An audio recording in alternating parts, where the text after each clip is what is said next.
بسم اللہ الرحمن الرحیم۔ السلام علیکم ورحمۃ اللہ وبرکاتہ۔ آج ہم سورہ العمران کی آیت 39 اور 40 ڈسکس کریں گے۔ جو 39 آیت سٹارٹ ہو رہی ہے، چنانچہ ایک دن جب زکریا عبادت گاہ میں کھڑے نماز پڑھ رہے تھے، فرشتوں نے انہیں آواز دی کہ اللہ آپ کو یحییٰ کی پیدائش کی خوشخبری دیتا ہے جو اس شان سے پیدا ہوں گے کہ اللہ کے کلمے کی تصدیق کریں گے۔ یہ وہی دعا ہے جو زکریا علیہ السلام نماز میں پڑھ رہے تھے، جس کا ذکر اوپر آیت 38 میں ہوا ہے۔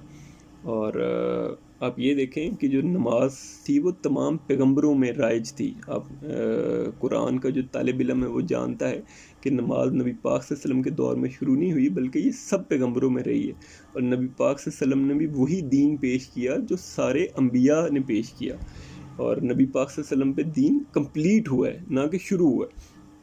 اور نماز کے اندر دعا نبی پاک صلی اللہ علیہ وسلم کی بھی یہی عادت تھی، اور صحابہ کی بھی یہی عادت تھی کہ وہ نماز کے اندر دعائیں مانگا کرتے تھے۔ آپ کو اگر موقع ملے تو آپ نبی پاک صلی اللہ علیہ وسلم کی سیرت پڑھیں، اور کوشش کریں آپ نبی پاک صلی اللہ علیہ وسلم جو نماز پڑھتے تھے اس کو سیکھیں، اور آپ وہ دعائیں سیکھیں جو نبی پاک صلی اللہ علیہ وسلم رکوع میں اور سجدے میں مانگا کرتے تھے۔ پھر ان دعاؤں کو دیکھیں، اس کا اسلوب دیکھیں، ان کے الفاظ دیکھیں، اتنی بہترین دعائیں، اتنے بہترین الفاظ، آپ کو پڑھ کے اندازہ ہوگا کہ یہ ایک نبی ہی مانگ سکتا ہے۔ تو ہمیں بھی کوشش کرنی چاہیے کہ ہم نبی پاک صلی اللہ علیہ وسلم کی دعائیں سیکھیں۔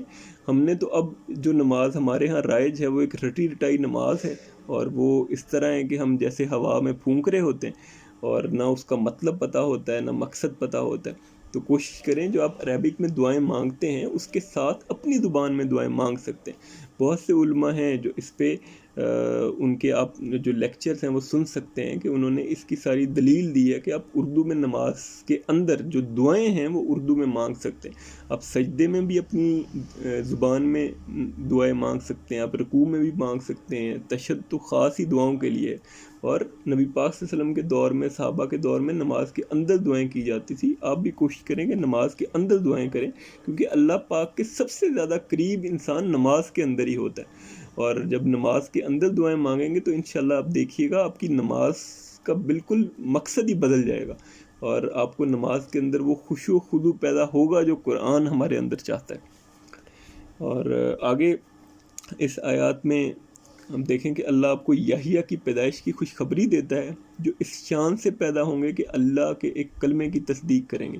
یہاں پہ جو لفظ استعمال ہوا ہے مصدقاً بکلمۃ من اللہ کا لفظ استعمال ہوا ہے، اور یہ سیدنا مسیح علیہ السلام کو اللہ کا کلمہ قرار دیا ہے۔ اس کی جو تفصیل ہے وہ آیت 45 میں آپ دیکھیں تو آپ کو مل جائے گی۔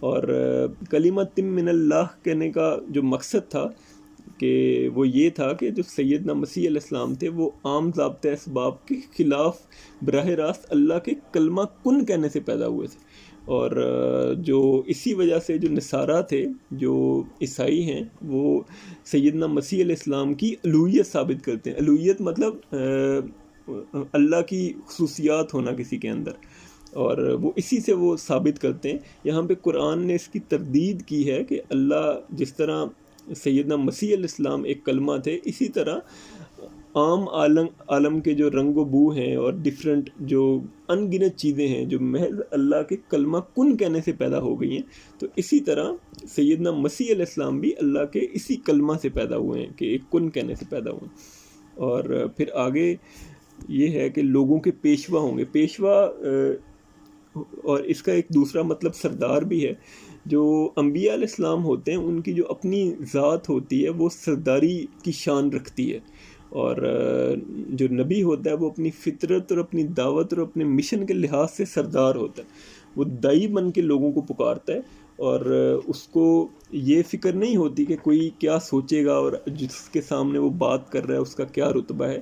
وہ چاہے اس کی اپنی زندگی بہت سادہ ہوتی ہے، اس کی زندگی میں کوئی لگژریز نہیں ہوتی، لیکن جب وہ بات کرتا ہے تو اس کا روب و دبدبہ اس طرح کا ہوتا ہے کہ بادشاہوں پہ لرزہ طاری ہو جاتا ہے، اور وہ حق کے لیے ان کو اس طرح سے سررشت کرتا ہے جس طرح دوسروں کو کرتا ہے۔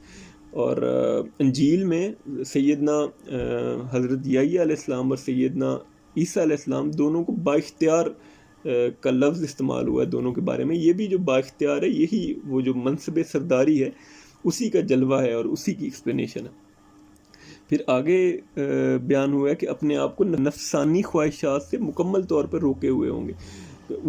آپ کو جیسا کہ اندازہ ہے کہ سیدنا مسیح علیہ السلام اور سیدنا یحییٰ علیہ السلام کا ان کی شادی نہیں ہوئی تھی، تو یہ اس حوالے سے ہے کہ انہوں نے اپنی جو زندگی تھی وہ سرو کر دی تھی اللہ پاک کے لیے ہی اور ان کے پیغام کے لیے۔ اور اس کی دوسری وجہ بھی یہ تھی کہ ان کو اندازہ تھا کہ ان کی کچھ ہی زندگی ہے، تو اس زندگی میں انہوں نے اپنا جو زیادہ تر وقت تھا وہ اسی میں لگایا، نہ کہ وہ گھر بساتے اور شادی کے معاملات کرتے۔